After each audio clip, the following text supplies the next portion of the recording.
حاضرین کرام، بڑا مبسوط مضمون پڑھا ہے توقیر عباس نے، ان کی غزل پر زیادہ فوکس رہا۔ اسی طرح عمران ہاشمی نے نہ صرف ذاتی یادیں تازہ کیں بلکہ ان کی غزل میں سے بڑا عمدہ انتخاب اور اپنا ان کے بارے میں نقطہ نظر بھی بیان کیا۔ میں بڑے اختصار کے ساتھ لگ بھگ اتنا ہی ٹائم لوں گا۔ عام طور پہ کسی کے فن پہ تبصرہ کرتے ہوئے اپنی بات نہیں کی جاتی کہ میری ان سے ملاقات یوں ہوئی، لیکن شناور صاحب سے تعلق اس نوعیت کا ہے کہ یہ بات کرنی بنتی ہے۔ یہاں کوئی 1992 کے لگ بھگ ہوگا کہ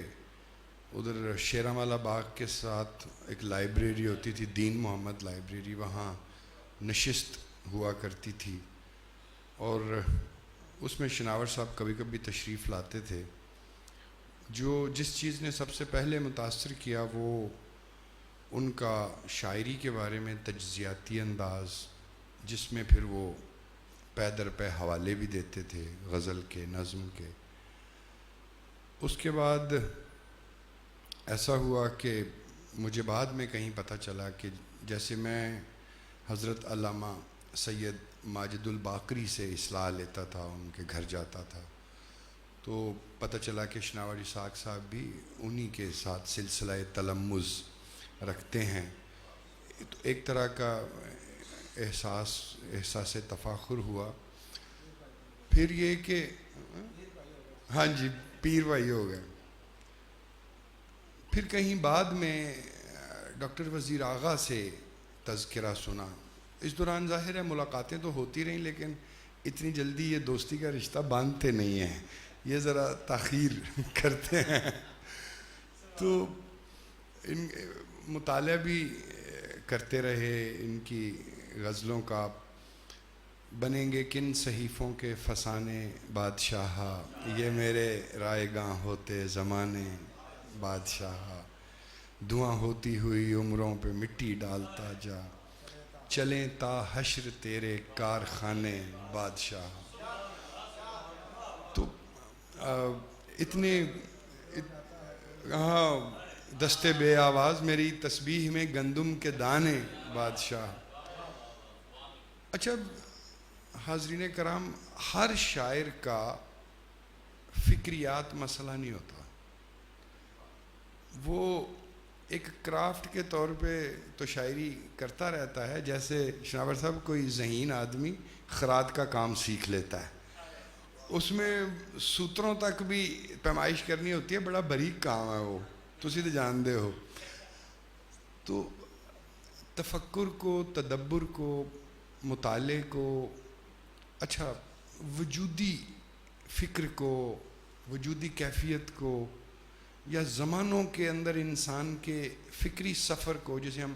ایپسٹیمولوجی کہتے ہیں، اونٹولوجی کہتے ہیں، اس کے ساتھ ہر شاعر کا سروکار نہیں بھی ہوتا، اچھا نہ ہو، لیکن مشاہدہ یہ بتاتا ہے کہ یا مطالعہ کہ جیسے فارسی ہو، اردو ہو، کہ جس بندے نے، یا اقبال ہوں، غالب ہوں، جس بندے کے پاس فن بڑا ہوا ہے، عظیم وہ تبھی ہوا ہے کہ اگر اس کی فکر بھی بڑی ہوئی ہے۔ کم از کم جتنا مناسب سا میرا مطالعہ ہے اس کے مطابق شعراء میں، ادباء میں، یعنی نثر نگار بھی شامل ہے اس میں، کہ تاریخ میں آپ شیکسپیئر اور رومی اور حافظ اور خلیل جبران اور جو بھی نام لیں، غالب اور اقبال، اور تبھی وہ بڑا ہوا ہے جب اس کے فن بھی بڑی سطح کا، اوپر کی سطح کا ہو، اور ساتھ ہی ساتھ اس کے پاس فکر بھی اوپر کی سطح کی ہو، تبھی اسے عظیم مانا جاتا ہے۔ تو شناور صاحب مطالعہ ہیں، یہ ایک ایسی صفت ہے جو اب تو کامیاب ہو، پہلے بھی کوئی اتنی فراواں نہیں تھی لیکن اب تو زیادہ ہی کامیاب ہو رہی ہے۔ اور نہ صرف یہ کہ مطالعہ بلکہ اس کا استحضار بھی۔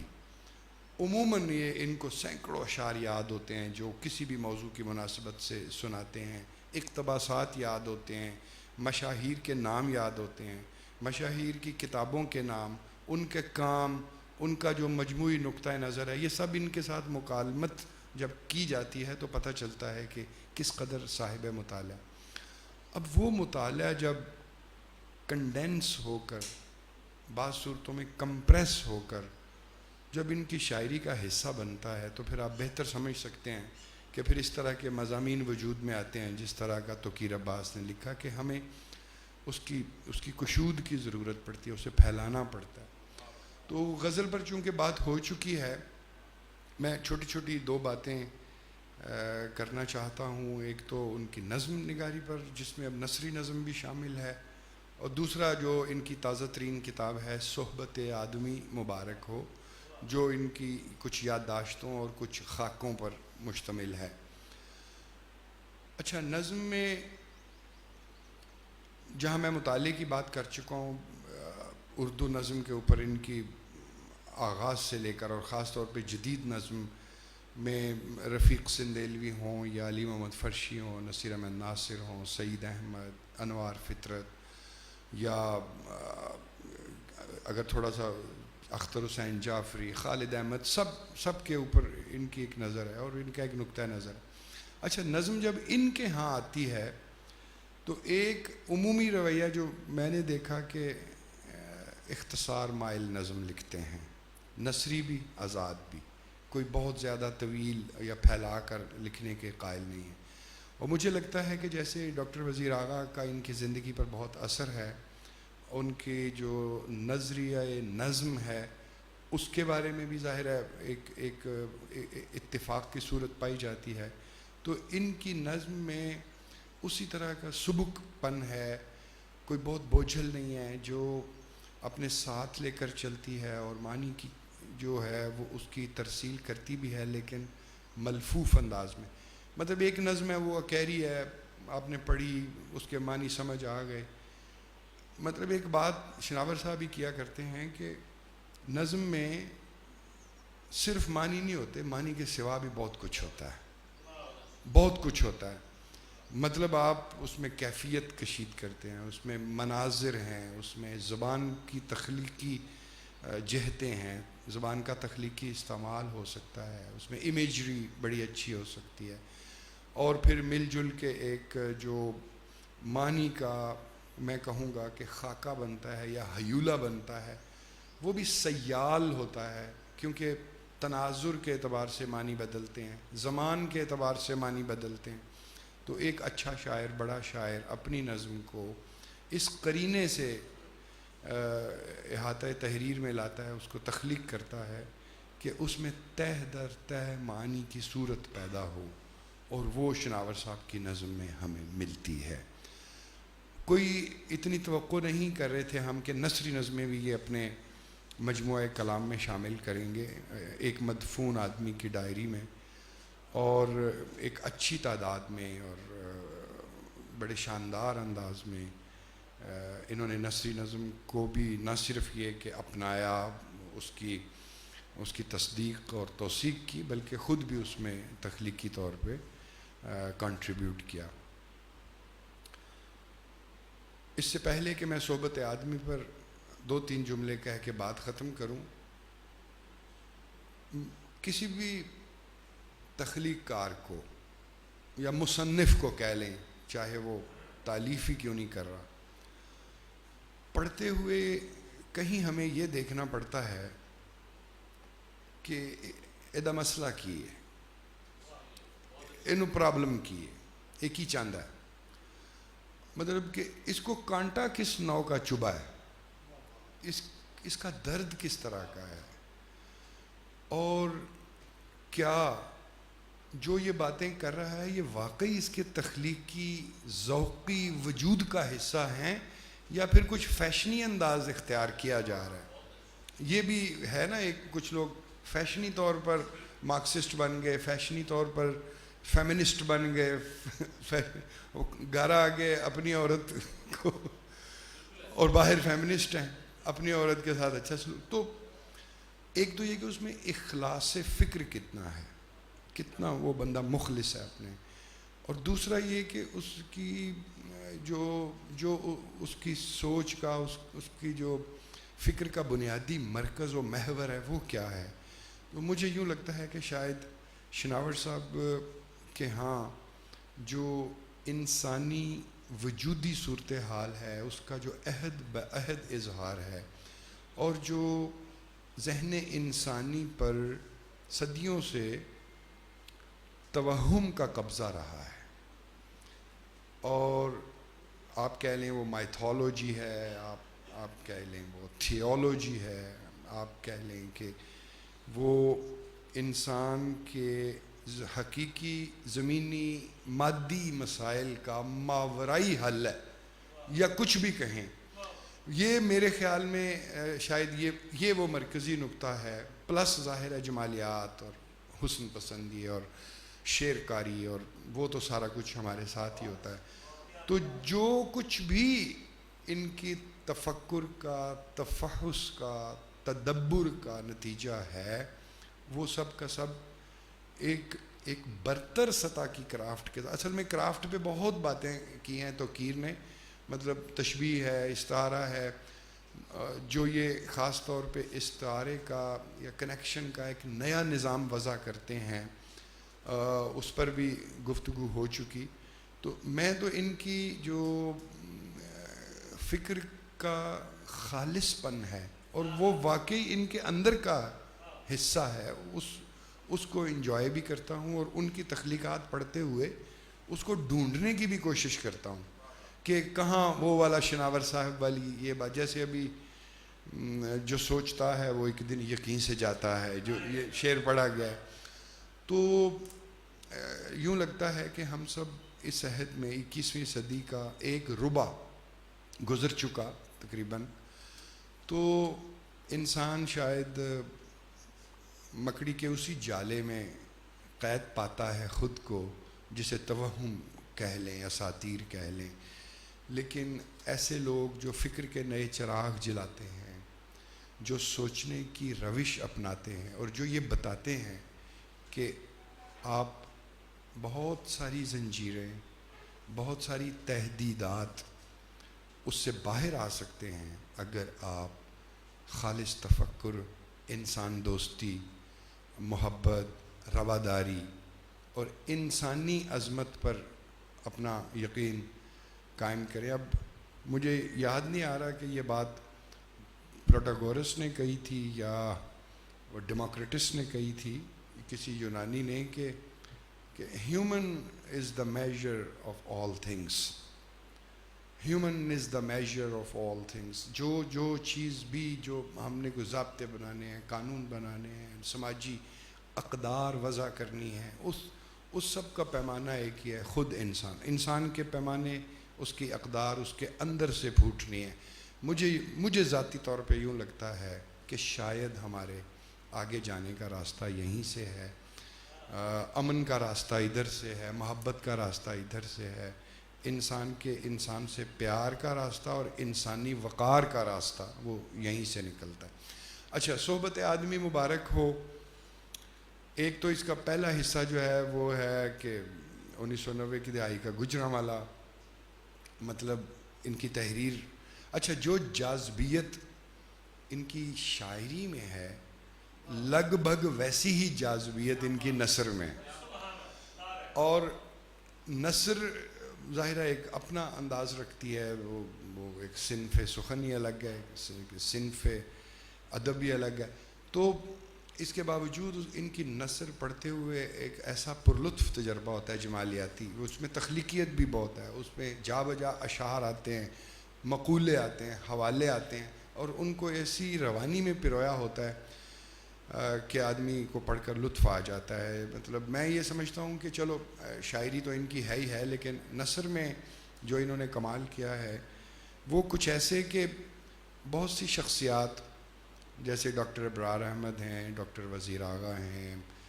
پھر شاہد شیدائی صاحب ہیں، پھر علی افتخار جعفری ہیں، پھر جو ہمارے نظم نگار تھے جن کا بھی ہم ذکر کر رہے تھے آتے ہوئے رستے میں، ہم اذان جی، زاہد ڈار صاحب جی، ان کا تو شخصیات. اور پھر ملتان کا ایک بڑا لمبا ذکر ہے. میں یہ سمجھتا ہوں کہ صحبت آدمی مبارک ہو کے ذریعے شناور اسحاق صاحب نے ایک خاص عہد، مطلب اس کی دیہی معاشرت بھی، اور جیسے انہوں نے علی پور چٹھا احمد نگر کا ذکر کیا، پھر ملتان، اس کے پردے میں اس عہد کی شہری معاشرت، دوستیاں، ادبی معاملات، ادبی قضیات و مناقشات، سب کا ذکر کیا، اور ساتھ ہی ساتھ جو شخصیات کی خاکہ نگاری کی اس کے توسط سے ایک پورے عہد کو ادبی طور پر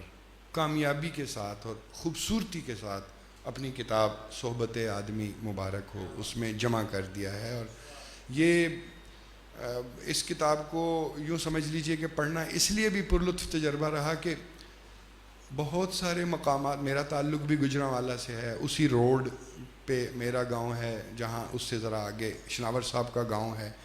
تو اس کتاب کو پڑھتے ہوئے ایک ذاتی احساس ہوتا رہا۔ اب جن شخصیات کا ذکر ہے، اقبال نجمی صاحب، سید اقبال سعدی صاحب، ماجد الباقری صاحب، یا وہ جو ثاقب عرفانی صاحب جو مشاعرے کرواتے، تو ان سب کے ساتھ ملاقاتیں بھی رہیں، تعلق بھی رہا، تو خود میری آنکھوں کے سامنے وہ پورا عہد، وہ پورا وقت، وہ پوری مجلسیں زندہ ہو گئیں۔ تو شاید یہ ایک ذاتی پسند کی اور دلچسپی کی یہ وجہ بھی ہو، لیکن اگر اس سے ہٹ کر بھی میں دیکھوں تو وہ کتاب ایک دستاویز ہے، ادبی تاریخ کی، شخصیات کی مرقع نگاری ہے، اور خاص طور پہ 90 کی دہائی اور جو 21ویں صدی کے کچھ سال ہیں اس کے توسط سے وہ ایک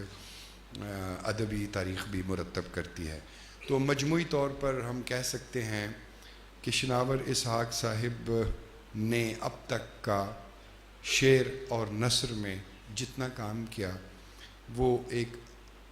بلندتر سطح کا کیا، وقی کام کیا، اور اس طرح کے جو گہرے کام ہوتے ہیں ان کو اس سطح مطلب کہ پذیرائی یا عوامی سطح پہ یا عام لوگوں سے کوئی ایسی کوئی مشاعراتی واہ واہ، یا سینکڑوں ہزاروں کی تعداد میں جو آج کل کچے پکے شاعروں کے کچے پکے فینز بنتے ہیں، اس طرح تو کوئی کروڑوں کی تعداد میں نہیں ملتے، لیکن دل سے محبت کرنے والے، احترام کرنے والے، پڑھنے والے، گہرائی سے پڑھنے والے، اور تجزیہ اور مطالعہ کرنے والے اور مکالمہ کرنے والے لوگ بہت پیدا کرتی ہے اس طرح کی شاعری۔ تو جو قندیلیں ذہن میں روشن ہوتی ہیں وہ اس طرح کا فکری کام کرتا ہے۔ اس گفتگو کے آغاز میں نے کہا تھا کہ فکر جو ہے، تدبر، تعقل یا گہرا مطالعہ، وہ ہر شاعر کا کئی دفعہ نہیں بھی سروکار ہوتا۔ تو اس کا اختتام بھی میں اس پر کروں گا کہ اس وقت کے ادبی منظرنامے پر، شعری منظرنامے پر بہت سارے شعراء نظر آتے ہیں جو ٹھیک ٹھاک فین فالوئنگ بھی رکھتے ہیں، اچھی خاصی ان کی سوشل میڈیا پہ ریچ بھی ہے، لیکن مجال ہے کوئی ایک گہرا ماجرا پرور پرمغز شعر مل جائے، کوئی ایک بھی، وہی اکیری شاعری ہے۔ اور جملے میں اور مصرے میں بہت فرق ہوتا ہے۔ مصرے کی ایک گھڑت ہوتی ہے، آلدو ہم یہ پوری کوشش کرتے ہیں کہ یوں لگے کہ بے ساختہ ہی مصرع ہوا ہے، لیکن اسے بے ساختہ کرنے کے پیچھے بہت زیادہ محنت ہوتی ہے۔ مطلب یوں لگے کہ شعر میں بڑی برجستگی ہے، ایسے ہی برجستہ ہو گیا چلتے چلتے، لیکن ایسا نہیں ہے۔ تو جو آخری بات یہ ہے کہ جو اس وقت منظرنامے پر ہمیں بظاہر لگ رہا ہے کہ شعراء کی بڑی ریچ ہے، بڑی فین فالوئنگ ہے، ان کے ہاں عموماً ظاہر ہے استثنائی صورتیں ہیں، لیکن عموماً ہم دیکھتے ہیں کہ تھوڑا سا عامیانہ انداز، تھوڑا سا سوقیانہ انداز، تھوڑا سا جلدی سے ترسیل کر کے ایک ہٹ ہو جانے کا انداز،